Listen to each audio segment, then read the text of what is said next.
சிறுவர்கள் துப்பாக்கி குண்டுகளுக்கு இரையானார்கள். இனப்பகை என்பது வளர்ந்த நாடுகளிலும் கூட இருந்து வரும் நோயாகும்.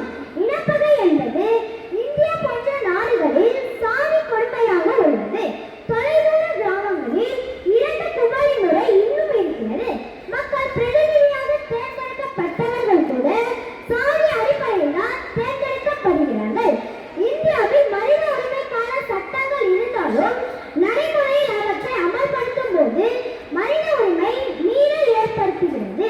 கல்வி அறிவின்மை இதற்கு முக்கிய காரணமாகும். தாழ்ந்தவரை அடிமையாக கருதி கொடுமை செய்கின்ற செல்வந்தர்களும் உயர்ந்த சாதியினரும் மனித உரிமை மீறுகின்றனர். வறுமையின் பிடியில் உள்ளவர்கள் தாங்கள் வாழ்நாள் முழுவதும் உரிமைகளை பெற முடியாமலே போய்விடுகின்றனர். சாதி, நிறம், மொழி, இனம், சமயம், ஆண், பெண் என்ற வேறுபாடின்றி அனைத்து மனிதர்களும் சமமானவர்கள் என்பதே மனித உரிமை அடிப்படை தத்துவமாகும். உண்ண உணவு, இருக்க இடம், கல்வி பெறுதல், விரும்பும் மதத்தை பின்பற்றுதல் போன்றவை மனித உரிமைகளாக கருதப்படுகின்றன.